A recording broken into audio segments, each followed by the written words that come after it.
All right, welcome back to a Christmas Eve special edition of the BFR podcast. Once again, it's presented by Sports Mockery. Get all your Chicago news over there. My name is Dave, cover the Bears for SM. Joined by my good friend, Chicago Bears content creator, Ficky. Of course, you can follow us on our socials here. It's Ficky Baby, and of course, Dave_BFR. We do not have Jack today. He's a part-timer officially. That's what I'm calling him. He's a part-time Potter. But no, he's out in Wisconsin, I think with friends or family. So bear with us. We are going to obviously throw your questions up if you have them. Today's episode, we are going to preview the Seattle game. I know, some people might roll their eyes, what is there to preview? That is true. I will be honest. However, we do want to look at Seattle because, there is something in this game in regards to Caleb Williams' development. He is on pace to, go for about 3,700 yards passing.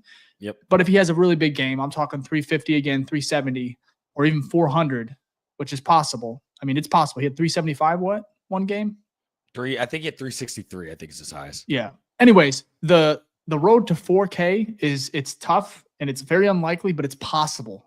So we're just going to have to see what happens here. So there's a couple things like that are, I guess, worth it. And alongside the Bears draft position, of course. So, of course, you're probably rooting for the Bears to lose this game. I think Ryan Poles might be doing the same thing. I'm not sure, but there's not a lot, I guess, pressure outcomes outside of the draft and maybe development of the quarterback, right? So we're going to still preview it. Interesting matchup. And then, of course, we actually have a Q&A. We haven't done one of these in a while. This is going to kind of be like this is going to be like our normal mailbags, typically, which is like the whole show. We're going to do that probably the final 30 minutes. So if you have any questions, whether if you're in the chat, YouTube, Twitter, throw them in there. We'll go ahead and star them and we'll get to those as well. Along with I think we have 14 questions here from you guys that you sent in. So we'll go ahead and go over those. And then we'll call it a pod. So Ficky, before we hop in this, how you doing, man? Christmas Eve, feeling good? Hey. Have you got any gifts? Bears gifts? No. I told my family, give me none of those. I don't need.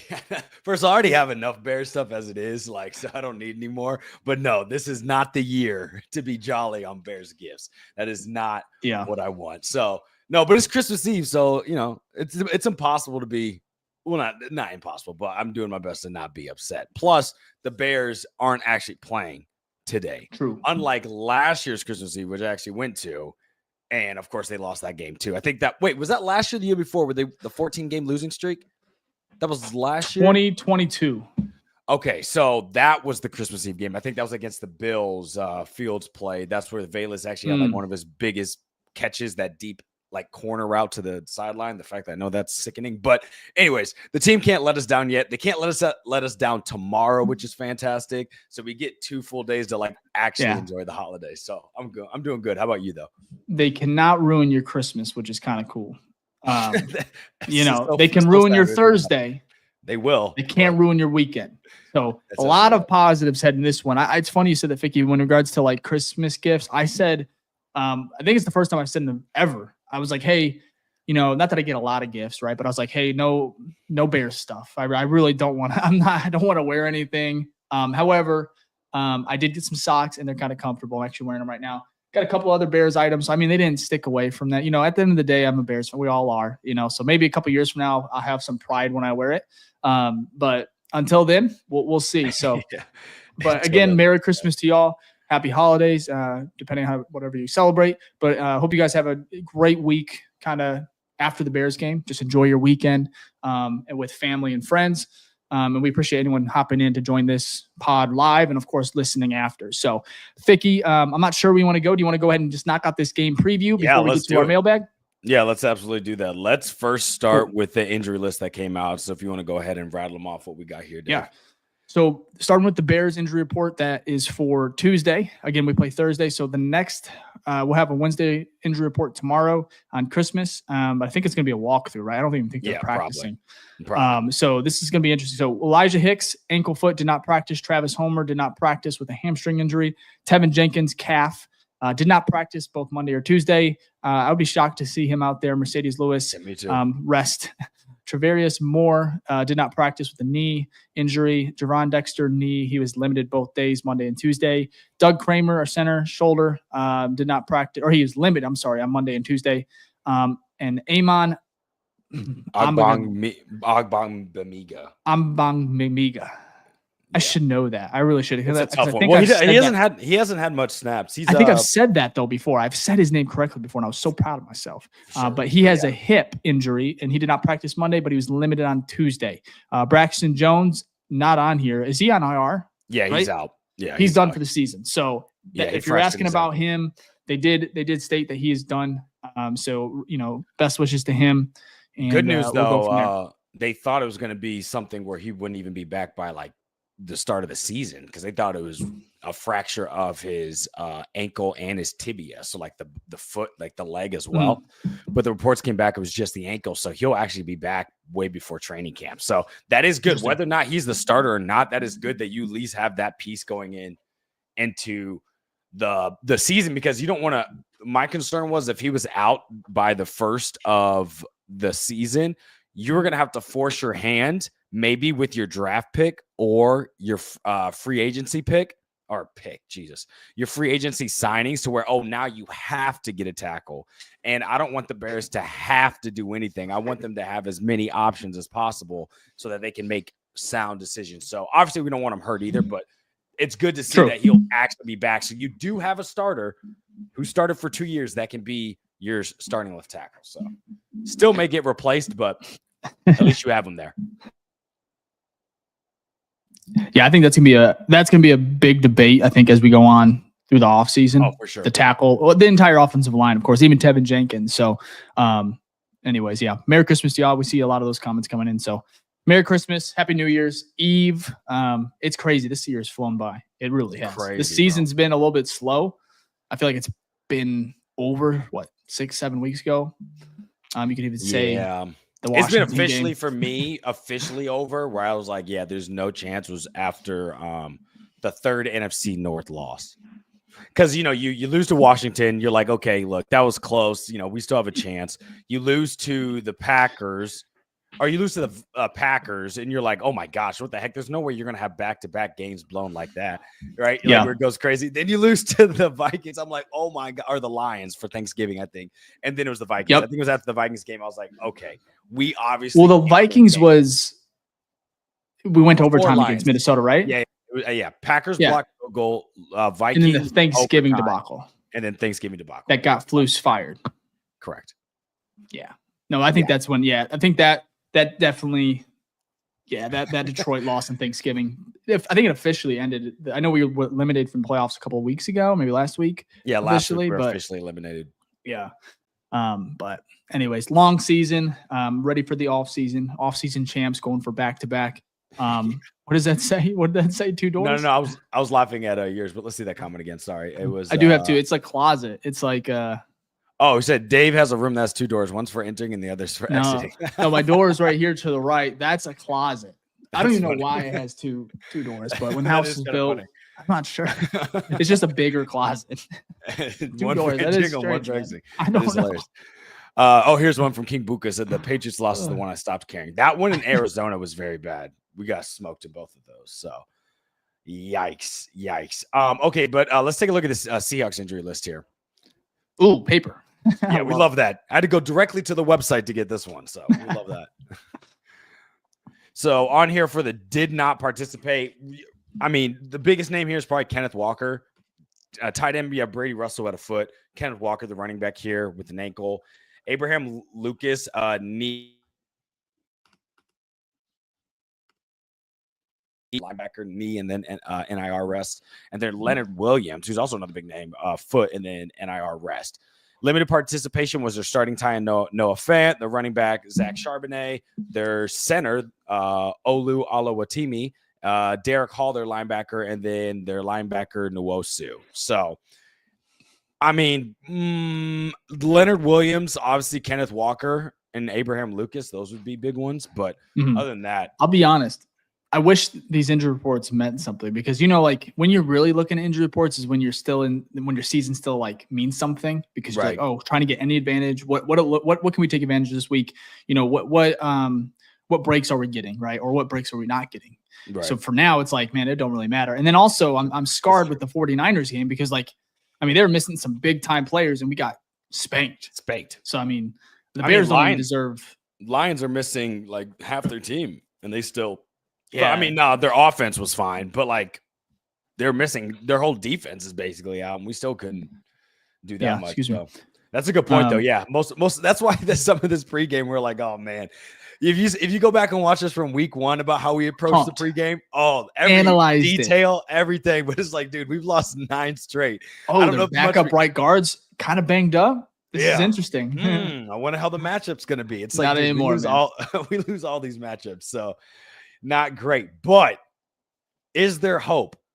Is what the people are asking. Is there hope?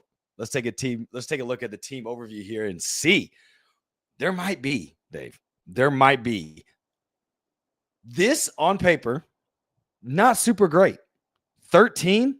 Now, we were 12 for like 4 streaks in a row. Of course, when we finally play a team that's 13 near our caliber, we drop 4. So, fantastic. We lose 4 footballs in a week. But it's just to say that this team, I mean, we'll talk about our final scores here, but this team is closer to us than what we'd expect.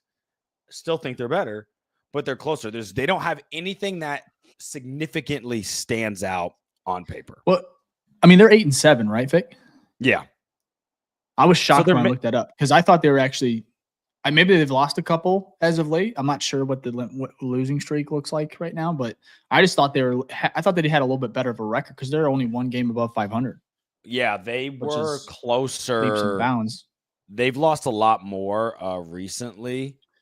But they in the first half of the season, I mean, they were in the number 1 spot for like not number 1 in the NFC, but they were leading their division for like the first 6 weeks. So that's what I'm saying. Yeah. Let me see. Yeah. So they started 3-0, 3-1, 3-2, 3-3. And they went 4-3, 4-4, 4-5, 5-5, 6-5, 7-5, 8-5. 8-6, 8-7. So they're on a 2-game losing streak, and that's against the NFC North. They lost to Green Bay and the Vikings. Now they have us. So they played Minnesota last week, very close, right? I mean, that was yes. They almost beat them. Yeah, they almost beat them. They've had a couple close games, to be honest. So, but yeah, I mean, Minnesota, they lost by 3. They got spanked by the Packers. They've had a lot of close games though. So I mean, 8-7, they're still better than us. They could, a couple games there, they could be 10-5. But like if you look at just how their rankings are, which we do for our football list there's nothing where you look and you're like, oh wow, they're dominant in the run game, or oh wow, they're dominant in the pass game, or oh wow, their run defense is great. That's not the case. Still better. I think it's interesting. We're at home too, though, which is nice. Is it? I'm like before we're like home was like, oh, we have a chance. But, yeah. Can I show you look at Caleb? This is Caleb Williams at home. You ready for this? Do we have time to drop this little nugget here? So his home split, dude. I even tweeted this out. I wanted to, but I just haven't yet. Maybe I'll do it later. His home split, meaning just all of his stats when he plays at home this year, which is how many games is that now? Probably half of them, right? I'm not even sure. But he's 171 for 258 as far as completions go. So 66.3% completions percentage, 1,805 yards, 11 touchdowns, 1 interception, 26 sacks. 99.1 quarterback ranking. He also has a lot more rushing at home somehow. 42 carries for 269 yards compared to 31 carries and 173 yards on the road. So, but his road splits are not bad either. If you want me to go through those, he's 1,466 yards, 57.9 completion percentage. So that's substantially lower, but he has 8 touchdowns, 4 interceptions. He's been sacked 34 times. So 8 more times away. And then he has a 79.1 rating. So that's drastically lower than the 99.1 rating. So at home, he's turned the ball over 1 time as far as interceptions go. I think he has 2 fumbles. Yeah. One was 2 fumbles at home 2 weeks ago. Yeah. Yeah. Well, one was strip sack too, though. Strip sack. Yeah. But that was the fastest time a defensive lineman's got off the ball to the quarterback.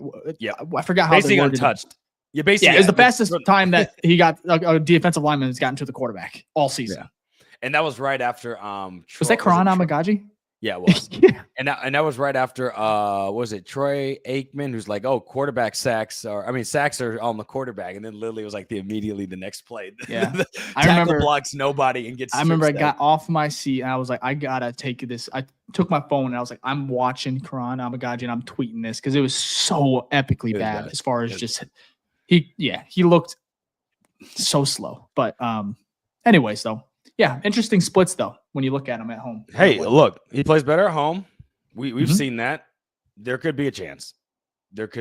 We'll see what happens though. But I would not get our hopes up.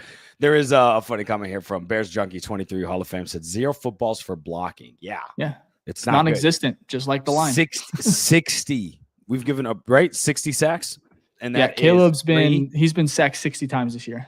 And that's 3 away from that's third when it comes to sacks for a rookie quarterback. And that's 3 away from tying Bryce Young last year with the Panthers.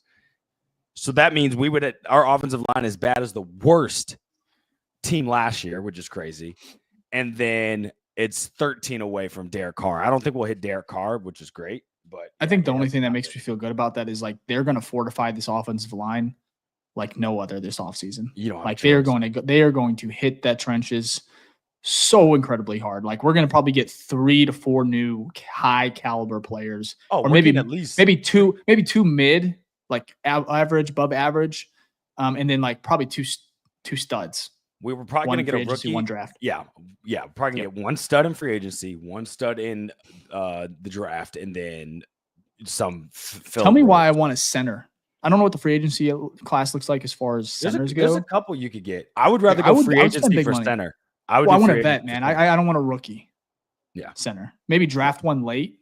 Yeah, you can get someone in the 2nd, 3rd round for sure. We got picks to do that. But yeah, I agree. I want the line to have more veteran presence on it right now, just because we can't have another year of Caleb getting destroyed, right? You can have a rookie on there, but just want one, right? I don't care where he's at, but like just one. Let's not have multiple on there. So we have the money for free agency. We have the draft capital to do it. So Ryan Poles or whoever the future GM will be, that is your first check off the list that you're gonna have to get done. So yeah, not great for the Bears here. And we know what's not great either. Let's get to our bold takes. Let's see what we got here. First off, of course, Jack's not on the show. Wow, whoops. I forgot the dash, but Jack 459. No, Jack is 5-9, I think, because he was 4-9. He actually got last week right. He had Goff 3+ touchdowns, 300 passing yards, and Goff had 360 and 3 touchdowns. So he got that one. You and I, Dave, not so much. We missed on both of ours. I think mine was 3 offensive touchdowns, and they had a touchdown at the end, but they got called back, I think, right? I don't even know what mine is, man. Yours was... I can go back and look. But... yeah, I can't remember what yours was, but we missed again, so not doing so great. So let's go to the ones that we do have hope on. These ones, I think this one, Dave, you'll like, so you wouldn't be mad if this one hits. But for mine, I'm having Caleb throws for 350 because we talked about it. In his chance to get 4K, the man has to average 370 yards per game. He's about 750 away from hitting 4,000 yards. If he gets 350 or above, you know how awesome it would be to go into that last game thinking, hey, just let it rip. Honestly, Thomas Brown should just be like, let it rip this game anyways, if we're being honest. Like, let's get this guy to 4,000. Let's get him. So that's my bold take. We'll see what happens. And then, Dave, yours is? Yeah. This one is interesting. If you... off the top of your head, Ficky, does Caleb Williams have a rushing touchdown this year? Preseason, he has 2, I think. I'm talking about regular season. No, I'm trying to think. I'm saying preseason, he has 2, and I don't think he has a rushing touchdown. He doesn't. He has one negated because of penalty that was taken away early on in the season. I think it was against Tennessee, right? Yeah, you're probably right. Yeah. Anyways, he has no rushing touchdowns. He has almost 500 yards rushing, but no touchdowns. So for me, I think he gets one today. I really think this is, if you don't mind, I'm sorry to bring this up again. It kind of goes with the red zone because I think Caleb's been so electric in the red zone. I don't think a lot of people realize how good he's actually been. He has not had to run it in because his arm's been all he's needed, really. So in the red zone this season, Caleb has 217 total passing yards. He has 13 touchdowns, 0 interceptions, 97 passer rating inside the red zone. So once you get in the red zone this year, he is perfect as far as the touchdown interception ratio, no picks, but he also has not ran one in. It's kind of incredible because he's elusive. But that's I think the difference here when it comes to him looking and scrambling. He's not looking to run that thing in. He wants to throw it every single time. However, this week, the red zone defense for Seattle is actually 12th in the NFL. The Bears are 3rd. So I mean, for whatever that's worth, we've taken a huge. I think that's probably a testament to Matt Eberflus early on in the for season. Sure. That's how he was. Or midway through. He was like that touchdown or that red zone efficiency is. I mean, the Bears are 3rd. They rarely give a touchdown. And then Seattle, this is just for touchdowns. I'm not talking about field goals. They are 12th in red zone percentage as far as touchdown percentage. So I think if Caleb's gonna score here, he'll probably get one with his arm, but I think he's gonna have to utilize those legs, or maybe Swift or Roshan Johnson get in. But that's my bold prediction, man. I couldn't believe doing the research here. 0 rushing touchdowns. That's crazy. Yeah, but you're right. Even when he's running, he's always looking downfield. Unless it's like third down where he just needs to get the first. He's taking off and getting the first. But yeah, but you know what? When was the last time we had a quarterback that was efficient in the red zone and efficient against the blitz? I know it hasn't equated to wins right now, and we obviously know those reasons why. But statistically, he does well against the blitz, and he does well in the red zone. Like, those are great things to see from a rookie quarterback at that, right? You're in the area where you need to score, and then a lot of times that's why they blitz rookies, because they can't pass against it. And not only were you good against the blitz, twice you've been good against one of the best blitz calling defensive minds in the NFL with Brian Flores. So, yeah, overall a great season. That's why hopefully we're both right, man. If he can get like 350, 370, like give me 350 over rushing touchdown. But I just like, you know what? I was trying to be creative. But I'm saying that'd be great. I know I'm saying if he gets either of those, like, I just want it so we go into the last game with, like we've talked about it, a storyline. What? Give me a reason, because we still have that storyline. There still is that opportunity of 4K. But after this game, if let's say he has a dud and he only throws for like 130, he's not getting the 4K game. So then you go in and it's just not as exciting. So I mean, even if he gets 400, he needs 375 each, right? 370 each. Yeah, he needs 370 each game. Total. So even if he goes crazy, 370 or 400, let's just say 400 yards. I mean, he has every opportunity to get to 4K on that final game, and to do it against Green Bay in a win, maybe. Yeah, I hope they're not playing for something. Yeah, in a win, that'd be crazy. Actually, I don't even want to win at that point. I want them to be playing for something. No, because wouldn't you want like their backups in? No, but I would rather like them play for something and he get it. Makes sense. Also, if they were playing they're in the playoffs no matter what. But I think, yeah, I think so, because they have 11. They won last night, which is great. I'd love to make them a worse seed, a lesser seed. Oh, absolutely. Possible. Well, not if it affects our draft. But position. Not if it affects our draft position. Yo, but listen to this, man. This is crazy. We talked about how stacked the NFC North was in the beginning of the season. I think this is the first time in NFL history. Let me say that again. The first time in NFL history that one division has had 3 teams that have at least 11 wins. It's crazy, man. I always get depressed when I see the NFC North, those 3. They don't ever show the Bears, or they do. If they do, it's even worse. But it's like we're Well, let's be real. We've given them 6. We've given them basically 2 each. You know what I mean? Yeah, we should have taken a couple of those. Well, no, we should have went 3-0 on our first 3 games. We had the opportunity to win so the field goal, you make that right against the Packers. Yeah. The Detroit, you had timeouts. You were driving down the field. You easily could have scored there, won the game. The third one, the Vikings, you get the ball first in overtime, and you go 3-and-out. I know. And a sack. That was a horrible sack. I remember that. Yeah, they had that horrible sack. You want to bring up that comment by Dude on Twitter or on YouTube? That's funny. Dude said, God love you for having the pregame show with one of the most disappointing teams in the NFL. I have a sickness and we'll end up watching their last 2 games. Yep, that's us. The BFR podcast, a bunch of sickos over here. That is us. This is our team, man. So let's see here. We got Mr. Jameson. I'm happy if the Bears only win one more game and it's against the Packers. Mm-hmm. Look, I'm never going to be upset about a win. I'll never be like, don't give me a win. But gosh, it would only be in Bears fashion that we would win against the Packers and we'd drop like 4 spots or something in the draft. Hey, man, we had not beat. Well, I would be a little disappointed if we beat Green Bay and their backups were in. Because then it's we beat Green Bay for the first time in like 6 years. But it doesn't matter, right? That one That doesn't does not. I mean, that don't even count then. And But you then know the what? Packers We fans wouldn't have will to see remind that. us. We wouldn't have to hear a graphic about we. Did you see the Packers fans doing the wave when their offense Yeah, I saw that. when they're on the offense, which is not a big deal because I think they were up 24-27-0. Yeah. However, Matt LaFleur hated it, but also there was Bears still suck chance in Green Bay. Yeah. Yeah. I mean, they're not wrong, right? They're not rent free though. Yeah. No, that's fair. Look, rent free. There are landlords. But we suck. Point. We get it. We know. We do. We are definitely we are not good. We are not. The Bears are not good. Our bold takes are not good. Our score predictions aren't good either. We thought they were going to be close in that last one. They were not. Not even. What is? Are we on score predictions now? Yeah, let's do that. Let's hit up the score predictions. You know what? I'm sticking with my guns here. I think we have a chance to keep it close. I still think we lose. This team does not know how to win. I don't know what it is. I don't know. There's no excuses at this point. I'm almost baffled or dumbfounded. They just cannot win games. But I do think they keep it interesting. And I do think they find a way to fuck it up like they always do. But 31-28, Caleb 4 touchdowns. Hey, let's say Caleb 363.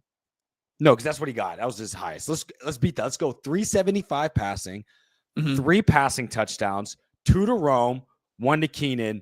And then he rushes one in to get you yours as well. That's what I'm going with. We're being that specific. So, okay. Well, I mean, I'm about that. I have it pretty close as well. Did I have 23-21? I think I did. Right? I think so. I like it though. I don't think I've ever predicted that one. So, 23-21. I think it's a close game. I think I think they just, like you said, Ficky, they do not know how to win. Simple as that. Or they don't know how to win. Yeah, I guess close games or just win it all, really. So I think Seattle, they're playing for a lot. I think it's going to be a fun, close game.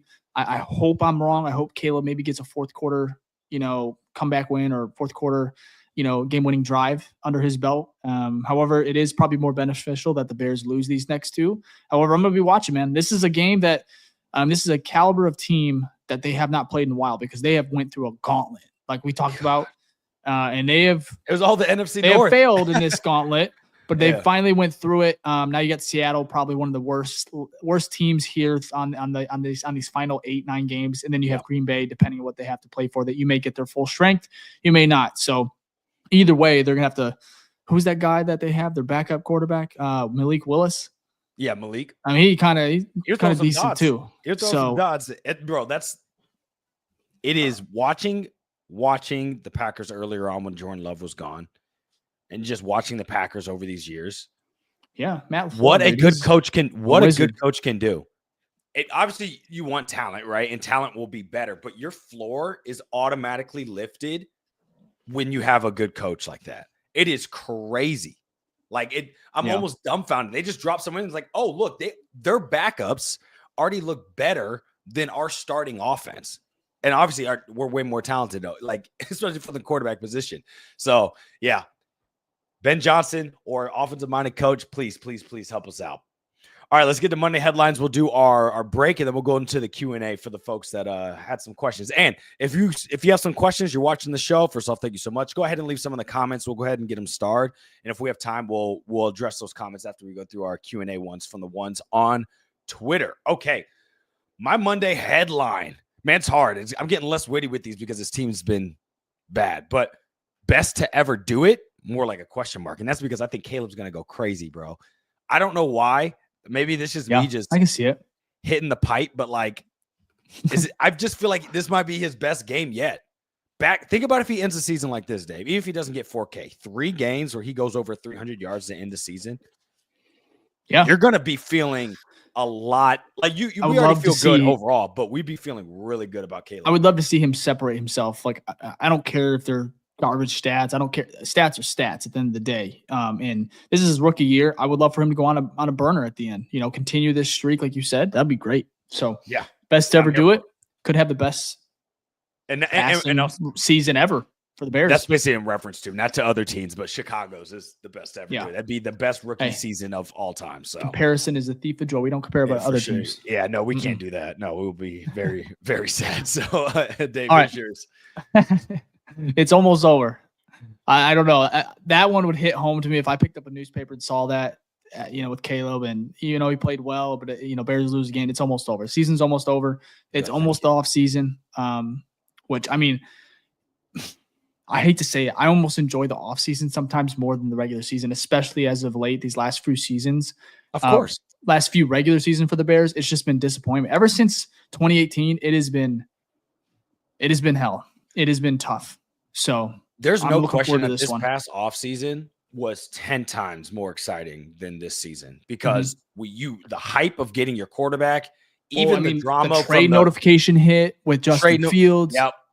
So you have the debacle stuff that was, I know it got nauseating, but like that was definitely entertaining. And then you have draft night, you get Rome Odunze too. The trade, like you said, that draft was crazy, right? Like free agency, you had some big signings as well. I think like the offseason was fantastic. That's why we were so excited about this season. Now, I will say, if you take Caleb, just looking at Caleb, and no, there's still some sprinkles of wins. Like I think Rome had a good year. Caleb had a good year. Kyler Gordon had a really good year. And we'll talk about this when we do our offseason grades and things like that. Like there were definitely moments, or even that secondary, like even though the team was losing those first like 8 weeks, we were like before Brisker went out, we're like, yo, this defense is something else. So there were some pockets of it, but this back half has been just absolutely brutal because now we're just on a losing streak, basically ever since the Washington game. I remember calling it too. Brisker's not going to he's not going to play the rest of the year. No. And when you look at that, that's kind of nuts. It must have been brutal. Had to, bro. I mean, he still can tweet, but I'm talking about like, wow, what is going on there? Like, there's not been a lot of info. Yeah. Is he going to play next year? Is he done with football? Like, it might be a little dramatic, might be rushing on that. It is a little odd, dude. That's what I'm saying. Is it worth it? But he is such a good player, plays so hard. Maybe I say they keep throwing Tua out there, so I think maybe Brisker will be all right. Hey man, there's a lot of money to be made, especially with Brisker. He's a really good safety. So for sure. But yeah, that is definitely an interesting one. So, but I called it. I said I don't think he's playing. I think he's done. Weren't wrong. He's shutting him down. So honestly, the right move to make at that point. No reason anymore. I think he'd be back. I think he would be back if there was something to play for. I think he'd be maybe pushing more to get back. And I think the Bears may. I know it's weird. I don't like to say, but like I think there would be maybe a little bit more. It would just be a more valid reason. Okay, hey, we're gonna make the playoffs here, or we're trying to fight to get into the playoffs. Brisker would want to be a part of that. The Bears would understand it. It'd be almost more. It would be worth it, I guess. Yeah. If he was safe, but right now it's like even if he feels good, why bring him back right now? No, let Jonathan Owens take care.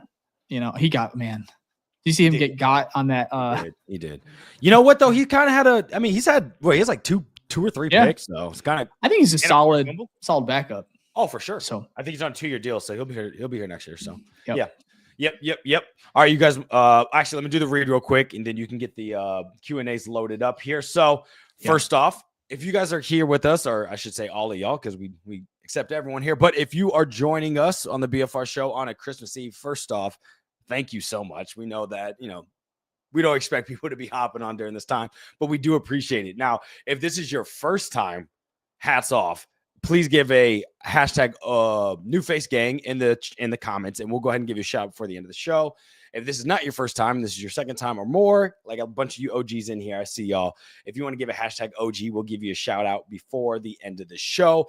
Also, if you will like and subscribe, it is free. It takes 2 seconds. We really do appreciate it. It helps get this show out to other fans like y'all. We're really trying to build a community here. And so that's for the algorithm to get that going out there. So hashtag FTA and that. And then also hashtag FGB because it's always F the Green Bay Packers. So, but go ahead and leave a comment, whether it's a new face gang your first time, or if you're an OG, please give the hashtag OG in the chat. Now, Dave and I were talking about it earlier in the beginning of the show, if you've been here from the beginning, but we were talking about the Christmas gifts, right? And how we asked for no Bears apparel because, it's just not much pride. I'm not trying to bring my ego down by wearing that right now. But you know what you could wear to keep you warm and fuzzy during the holidays is some BFR merch. So if you go to the BFRstore.com, we do have hats, hoodies, shirts, beanies, everything you could ever want. We're working on some new stuff for the next drop. But if you want to go there and buy some things, because I know it's cold, I know it's freezing because it's cold down here in Atlanta. And I know if you're in the Midwest, we got fans everywhere. I know it's just kind of freezing everywhere. Go ahead and do that. You can buy something for yourself, buy something for your friend.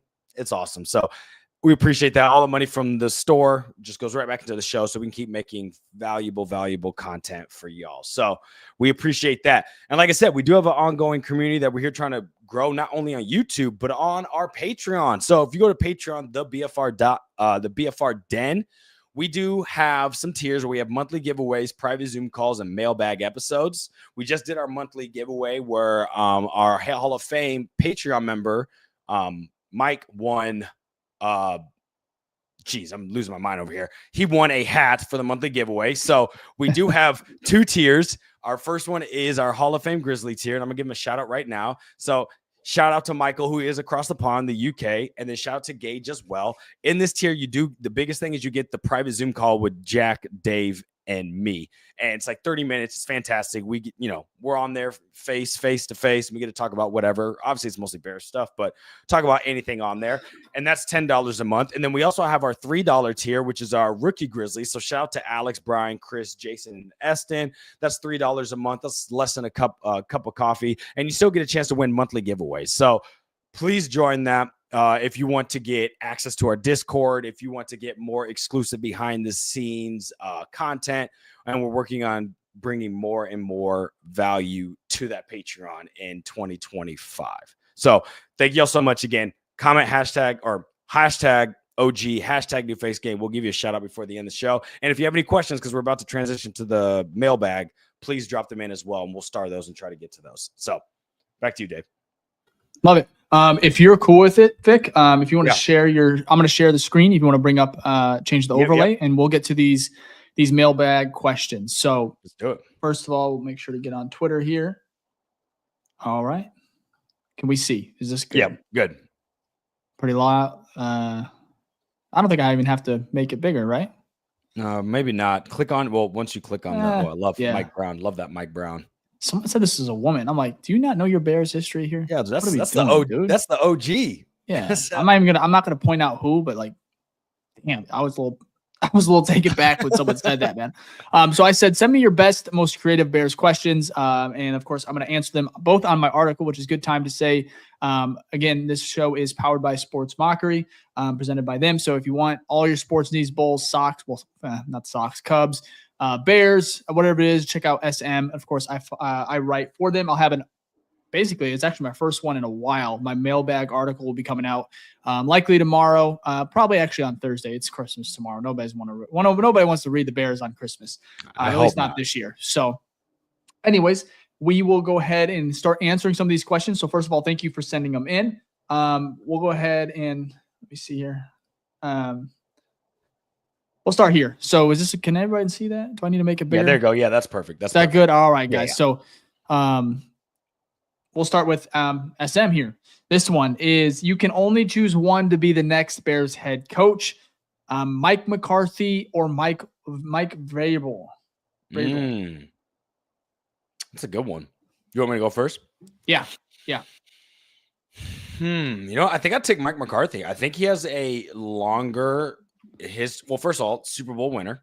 He had a long tenure in Green Bay of winning seasons. Like, they did not, like, they may have disappointed in the playoffs, right? They didn't get to the Super Bowl as many times as you would like, especially when you have Aaron Rodgers, your quarterback.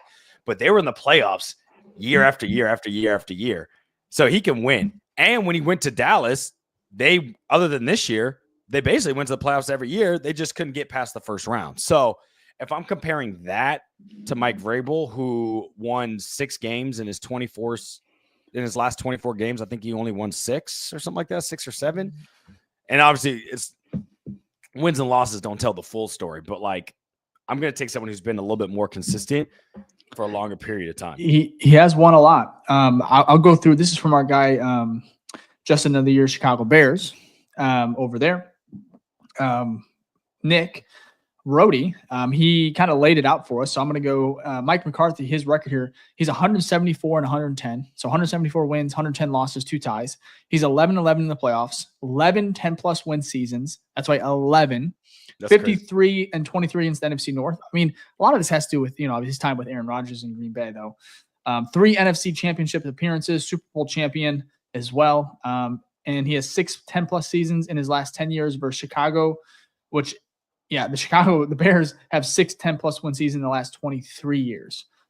So very, very interesting stuff here in regards to Mike McCarthy. However, I don't know if both options really are not what I want, but in regards to this question, I'll probably go Mike McCarthy. I love Vrabel. I love how but I think McCarthy, he knows how to work with a special quarterback, in my opinion. You look at him and Aaron Rodgers. I know a lot of that's probably Aaron, but at the same time, I think, but at the same time, I know he did play a part, especially in with the earlier days with Aaron Rodgers. So I would feel a little bit more confident with him, and Caleb than Vrabel right now. So, but obviously, God, I don't want any of that to happen. So that's just me though. No. So next question here. I did not have time to look this up. It says, how many challenge calls have the Bears gotten right since Lovie Smith? That's a good question. I don't know. Well, we know Flus was what, Owens this year? He was what, 0-6? I'm doing a quick search here to see. Is there any way I could pull this up? I doubt it, dude. There's just no way. Yeah, that's gonna be hard. That's gonna be hard. Yeah, I got like current head coach. I'm gonna look at this later, but I don't think the Bears have gotten a lot right. However, I remember Matt Nagy, his time, he did not have as many dumb challenges as Matt Eberflus, because Matt Eberflus, I think, was Owen. I don't think he maybe got 1 or 2 right during his tenure. My thing here. How about this? Let's change Mr. James, who's obviously I got to throw up his comment here because that's obviously his question. Said, man, what a good question. Let's kind of flip his question though, since we don't know the exact number or the exact record. What was worse in the Flus era? Challenging a call that you obviously was like, dude, he got both feet down. What are we doing? Yeah. Or the ones where you're like, you need to challenge that, and then he never throws the flag. Oh, easily well, I was just about to say easily, but this is actually interesting.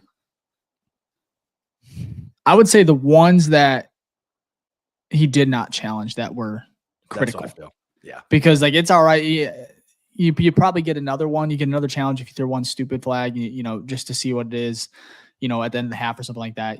But for me, the most infuriating part was when it was like, okay, you love to throw the challenge flag when there's clear evidence that this is not going to go your way. You're not going to change the call or reverse it, whatever the outcome you wanted. But when you miss the opportunity to even throw something that could be, like I said, it's typically like a huge part of the play, especially in the second half. It was very frustrating. So good question, though. I'm going to see if I can do some research, Mr. James, because that is a very good question. Yeah, I have very, no very idea. Good question. That's good. That's good. Yeah, we're going to need a research team for that. I'm sure it's not great. This is interesting. This one's from CW18 Bears Forever on Twitter. If the Bears don't get Ben Johnson, would you be okay with Joe Brady? Ficky, I'm going to go to you, and then I'll. Yeah. I mean, I really normally I'm not this advocate for like it has to be one side of the ball, but I feel like it's gotta be offense. You need someone, and look, you may hire the wrong guy on offense, and then I can't be mad at you down the road being like, dude, you got the wrong guy, right? If you hire Ben Johnson, you find out this dude, like, years down the road, they're like, this dude did not know how to command a locker room, whatever. That's fine. I will say I'm wrong, but you have to take that risk. So if it's not Ben Johnson, Joe Brady, or what's Liam over there on the Bucks? Cohen. Yep, Liam Cohen. Give me any of those three, and I'll be okay. Yeah, Joe Brady's interesting. Just it's so funny with this coaching cycle. It's like the clear hot candidate is Ben Johnson. So it's like you. And there is a report here, which we can maybe get to in a little bit. But I'll save that for if we have some time, because I think it's a very good report also very good for the Bears. But I would be okay with Joe Brady. Similar boat you, offensive. I can't do defense. And I don't think the Bears are going to even do that. We talked about that last pod. Yeah, right? which is crazy. It's like back and forth. They typically, if they're going, they go the opposite of what they just went through. So defense, offense. And right now we're currently due for an offensive head coach. So good question though. Appreciate it. Next one. Before we go, we got a funny comment here from Tom Johnson. Why is this pregame live? I swear to God, I saw this title and thought I skipped Christmas, and it was Thursday night. I thought I lost my mind. No, our pregame shows are always for people. If this is your first time, first off, Tom, thank you so much. Our pregame shows are always a couple days before the actual game. Are you watching on YouTube? He's watching on YouTube. Yeah, I think so. He's like, oh man, I missed the game. What game is going on? So this one, it says Bears versus Seahawks. Caleb set for a big game. So I mean, at least on YouTube, but maybe on our Twitter we have it kind of like that. But it's just a preview. We typically do this a couple days before. Yeah, normally we typically do Friday is our schedule because that's when the injury report comes out if they're playing Sunday. But they're obviously playing Thursday, and we're not going to do it. Can you imagine? Be like, I missed the Bears game. Crap, bro, I would be freaking out. Well, maybe not this year, but this year, but. Maybe not in other years. You know what's crazy? I don't think I missed a Bears game in it's been years, dude. Years. It could be back to like 2015 where I've watched every single Bears game. I think the year before Mitch came in. So I think 2016. 2015. I think Mitch 2017.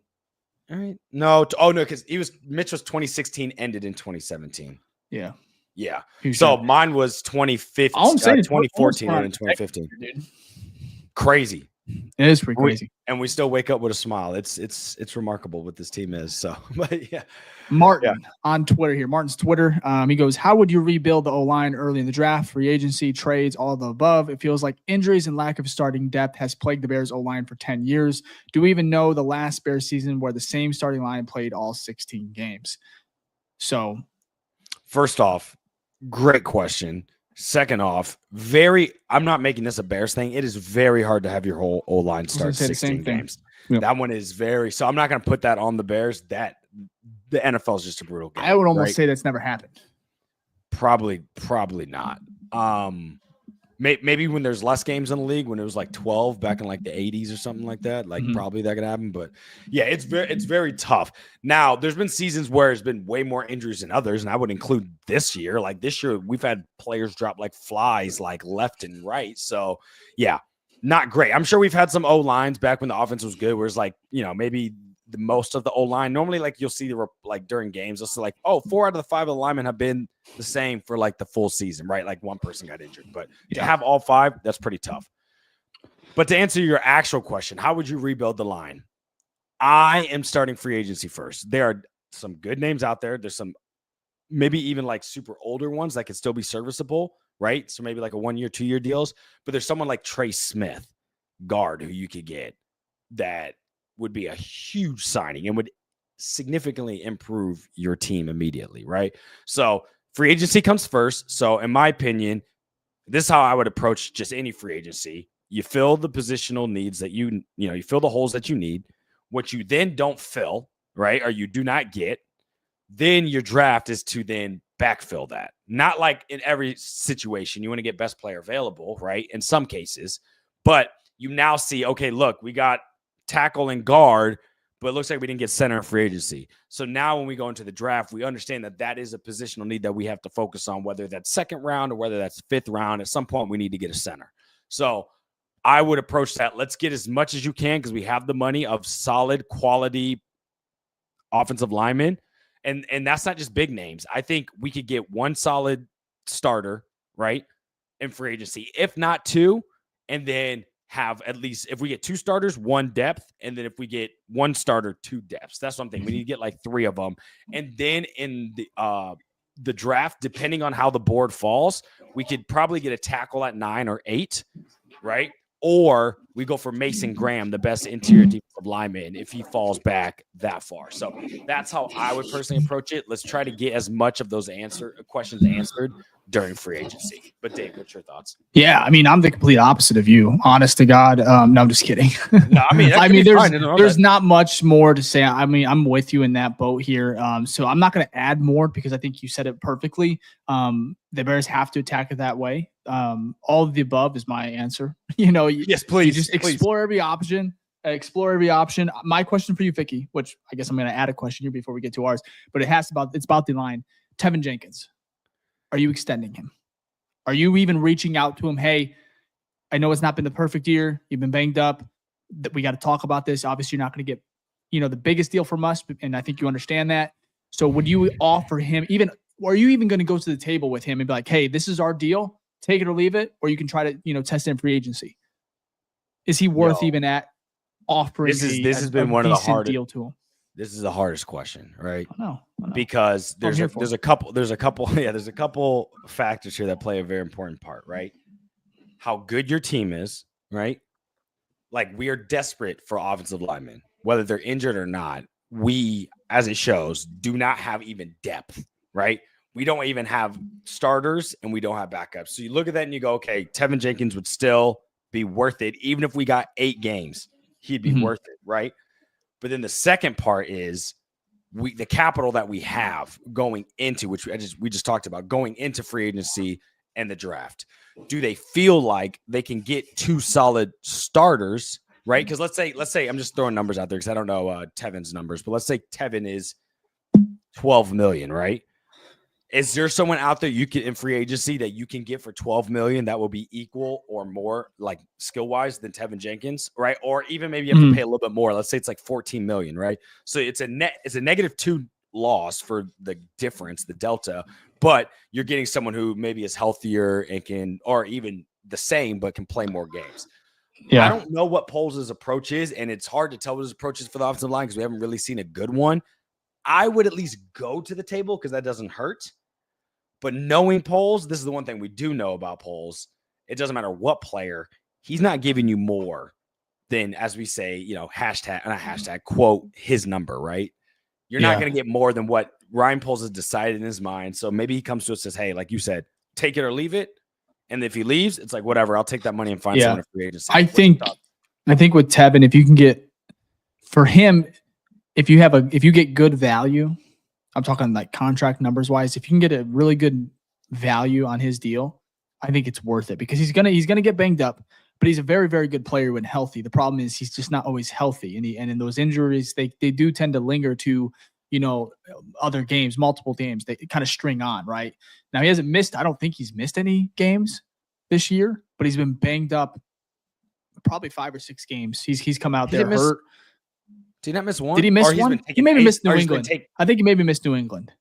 And then he's been taken out of some games where he didn't come back. Yeah, he's missed the second half before. All I'm saying is it's not been terrible, but it's not been great either. For sure. So for me, if you can actually get a good value on him, I think that's where he could be where it's very intriguing because the guard market, it's kind of expensive. I think it's going to be expensive. I don't have the numbers here, but I mean, any offensive lineman is expensive. Free agency is always expensive, especially if they're above average. And I think we both agreed Tevin's pretty good when healthy. So if you can get him for market value, or actually, I'm sorry, a little less than market value due to these injuries, and maybe not, not long-term, maybe 3 years, I think it's worth exploring. It really just depends on what Tevin thinks. Does he want to move his family? I think they just had a kid as well, right? They love Chicago. So, I mean, utilize all these resources. And I think I'll end with this. I think going to the table is very, very important. You at least got to figure out, hey, what can we get done? Is even realistic? If it's not, okay, at least we tried, and at the end of the day, maybe you strike gold here and you get a very, very good deal with Tevin, and he shows, the next 3 years, however long you sign him, where he can actually provide really, really good depth, value, and maybe even start for a long period of time. However, you're almost looking at Nate Davis too. That's kind of scarred me as well when it comes to these contracts with linemen. So I just looked at PFF's early 2025 NFL free agency rankings, right? And the number 1 guard, actually the number 2 player is Trey Smith, the guard from Kansas City, right? So I would love for us to drop the bag for him.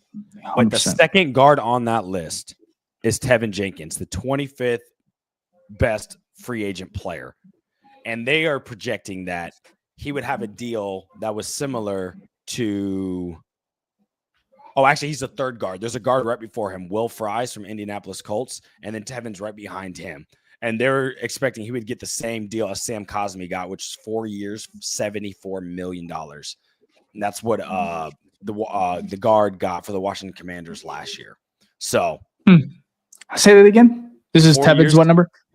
4 years, $74 million. So that's like what? Tev? This is Tevin's numbers? Mm-hmm. Oh my God. See, I told you it was expensive, dude. Yeah. I don't know if I can do that. I'd rather go Trey Smith right now. Well, if you're flipping out, absolutely. But if you're telling me you can re-sign Tev and get Trey, like that, your line is, you know what I mean? That's what I'm saying. I would almost want to do that. What is Trey Smith? What is he? Was he? I don't know if it's projection on that, but his bag. No, what guard? Crazy. Is he guard? Yeah, he's a guard. Left guard or right guard? I think. Or is he inflexible? I think he's a. That's a good question. I would have to look at his stat. I don't know if he can play both. I would love that though. Get them both back. We know Tev, especially if you can cut a deal. If you can cut a deal on Tev, I think it's 72 is a little expensive for me. So they have Trey going for North. Yeah, like I'm putting out of our pocket. You know what I'm saying here though. Trey. So Trey Smith's projection is about $20 million a year. So let's say it's a 4-year deal instead of $74 million. Trey's worth it, dude. Because then I would spend the bag there. And then go. You have the draft. You have a luxury. You have a very good amount of picks here to work with too. So I would go one guard, right? So whether it's Tev or Trey, you got to go one guard. Center. I would love to get Drew from the Falcons. I don't know his numbers, but he might re-sign with the Falcons. Trey could. Bears can afford it. That's what's important. But if you could get both of them, you rock out those two. Braxton Jones. Keenan. Yeah, Braxton Jones. Keep Keenan. Darnell Wright's been great. Obviously, you don't have to worry about paying him. And then now you only have to worry about is that right guard spot. You could go into the draft or left guard, depending on where Trey plays. You could go into the draft and maybe get a role fill there, or you do have Matt Pryor. So you could keep Matt Pryor at right guard and make that work. But that is significantly better of a line. But the Bears have the money. So either way, that interior line has to change. All three of those players, they cannot be the same in there. If you keep Kev, the other two have to be different. If you lose Kev, two of those have to be different, right? So I think you can survive with the tackles you have. I would almost go. I would flirt with drafting left tackle. Possible, but I wouldn't risk if it works tackle. Left tackle and keep it Braxton though. Oh yeah, he'd be a backup. He'd be a great backup. That's what I'm saying. Imagine having. So I'm talking about like depth and everything. So yeah, a lot of stuff to explore this offseason. I cannot wait. So for sure, it's definitely the trench focus. We'll knock out one more Twitter question. We'll get to I think we have a couple here on YouTube. Yeah, we have a couple on YouTube. So and then we'll end the show because we're almost at an hour. Like I said, we can just talk Bears for a very long time. So it is crazy. This is from Nate. Self-Kid Locks on Twitter. If we hire Cliff Kingsbury, what's the ceiling floor realistically? I know Ficky, you do not want that to happen. Well, it depends on the splits we're looking at. If we look at the first 8 weeks, we'll probably be like 6-2. This is the back half that I'm always worried about. Now, I will say, Commanders playing good football. They did play good, Philly. but to be fair on that one, Jalen was out most of the game. So, but shout out to them. Look, you can control what you can control, and they showed up and they balled out. So, there's a couple things here, though, right? He's the offensive coordinator.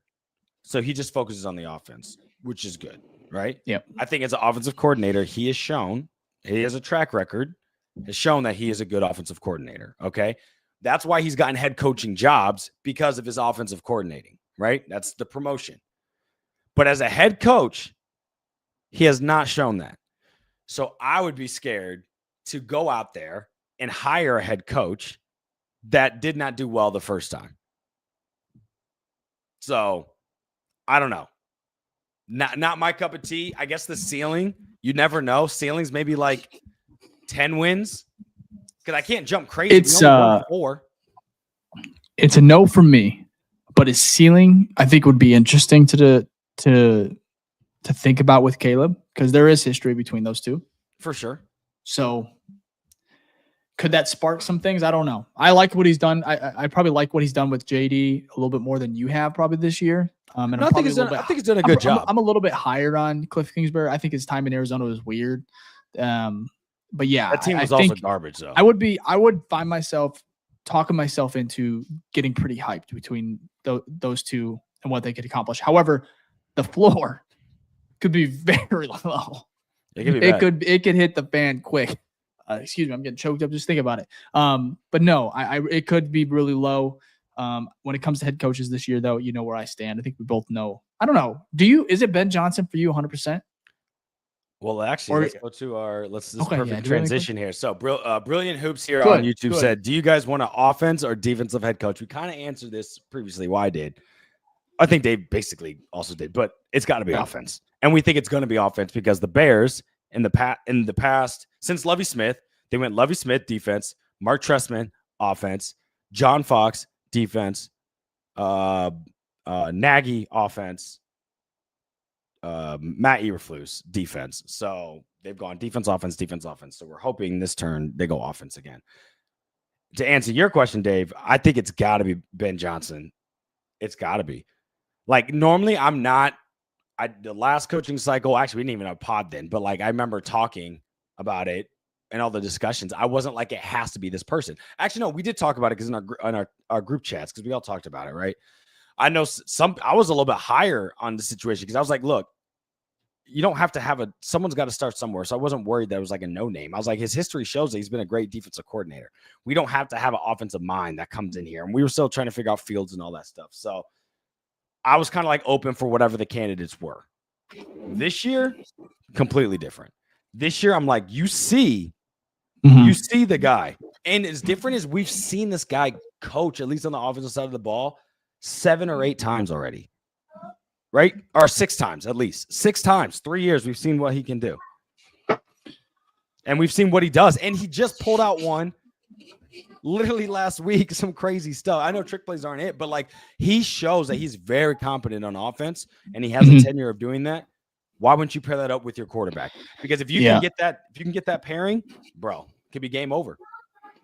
Yeah, his mentality, he's very creative. I think he has that confidence, that kind of almost like FU mentality with this at least with Detroit right now, where it's like he is just in his bag. He's so confident. I have not seen an offensive head coach kind of get this type of attention. You know, there's always your favorites in regards to like a coaching cycle, but it's like clear cut.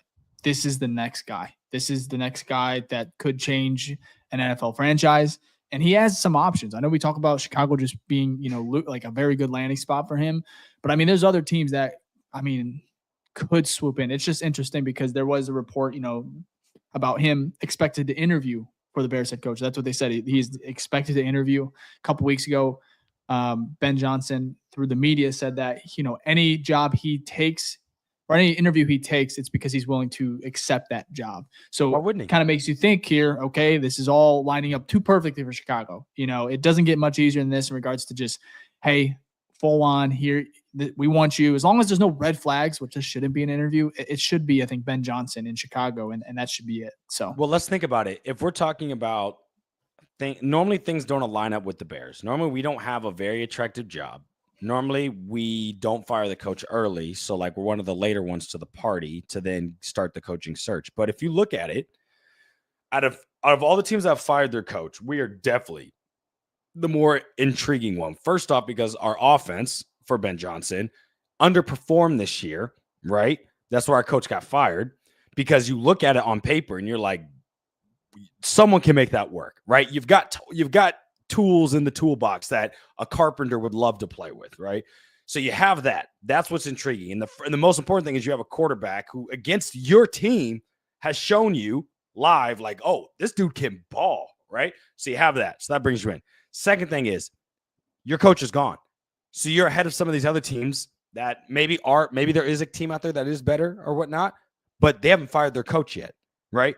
You think of like a Dallas or something, right? I'm not saying Dallas is better, but Dallas hasn't fired Mike McCarthy, or even if they would, but let's say they wouldn't be to the end of the season. And so therefore they're behind. They're like how the Bears normally are. So those two factors alone put us at the top of the list, in my opinion.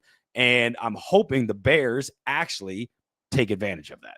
We'll see what happens, but this is the first time in a long time that they've actually been in position to be like, we can actually pick the best option. So I like it. A lot of time to talk about this. For sure. I'm looking forward to it. I think we have one more. Yep. One question more here from Adam on Twitter said, should the Bears reset the GM clock? Man, we had a long time. If you want to hear more in depth, look at the last episode. Post-game show against who do we play? Lions. Yeah. Lions post-game show. So episode 122. I think it's the last 20 minutes or so, 25 minutes. If you want an in-depth conversation about that, check it out, Adam. Check it out, whoever else is interested. I'll be quick here. I'm gonna say no. I'm gonna say no. That's my final answer. It's where I stand. I think I think he deserves a little bit. I think he deserves this. I think he deserves one more year at least. Now, if that ends up being Ben Johnson, if it negates you from getting Ben Johnson, of course, then you let him go. But if it's like Ben Johnson's cool with it, if he's cool with it, I think you keep Poles. He's done really good with the draft resources, capital, and everything like that.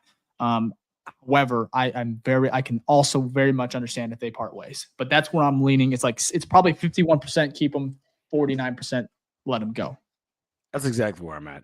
I have nothing else to say. I go back and forth every day. I'm like, I don't know. I can always find something that pushes it one way. I'm like, that makes sense. And it's okay. Yeah. I have no idea. So yep. This offseason is he's not been bad enough where it's like he has to go like Flus. I don't think that's the case. No, but it's like he's not perfect. There's blemishes. So yeah. I think that's where we stand. It's almost like the Justin Fields situation in Pittsburgh, where it was like his first 6 games. It was like even Fields, he's like, look, I didn't do enough to not lose the job. I'm just saying that's like Poles. Oh yeah. It's like I haven't done enough to not lose it. It doesn't mean I was bad, right? Yeah, exactly. And so that's how I feel about that. Where it's like, well, the conversations are there because of some of your misses. But if you were like the Lions GM. I can't think of his name right now, but like hit after hit after hit, no one's questioning. Even if you're losing games, they would look at the GM kind of like how we did like last year, right? We'd look at Poles and be like, dude, this team sucks, but at least Poles gets some good players in here. So the tides have shifted a little bit. Brad Holmes. Thank you. Brad Holmes. Yes. So the tides have turned a little bit, and some of that's tied to Flus. So before we head out, I do want to bring up some of the shout outs as well. The OGs in the chat here real quick. So if this is your first time, please give a hashtag new face again in the chat. If this is not your first time, you're an OG, please give a hashtag OG in the chat. We'll give you a shout out right now. So make it quick.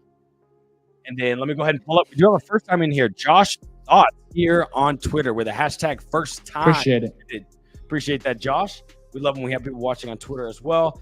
And then the other one in here was Mr. James with the wonderful question earlier with the hashtag OG. Merry Christmas, fellas. Yes, absolutely. Merry Christmas indeed. Oh, we got one more in here with domain expansion with the hashtag OG. Appreciate it. No, for real. Shout out to OGs for watching on Christmas Eve. Like, I know it's 8-7 where you're at. Like, I know it's time to do stuff with the fam, so we do appreciate that. Hopefully they're not too pissed at you. That's not what the BFR pod's for, but we do appreciate you being here. And then we have MC Fact in here with a great comment. Go ahead and hit that like button. You can hit on your way out. Show ends. Go ahead and hit it if you don't want to hit it right now. We just do appreciate it. It helps get the show out to awesome people like you, more people like you. And also shout out to MC Fact and OG as well in the chat. So that's all we hey, appreciate the support like we said all season. Hope you guys enjoy your Christmas. We'll be back late Thursday night. We will be here to recap the Bears Seahawks game right after the game. So it's gonna be a late night pod if you want to chill with us, talk about the game and just talk Bears. Obviously join us. If not, check it out later. We appreciate it. Hit the like button. Like you said, we're on the road to 10K subs. So if you can, tell a friend. But again, the support's been unreal. We appreciate y'all. Merry Christmas. Merry Christmas. We'll talk here in about 2 days. Peace. Bear down.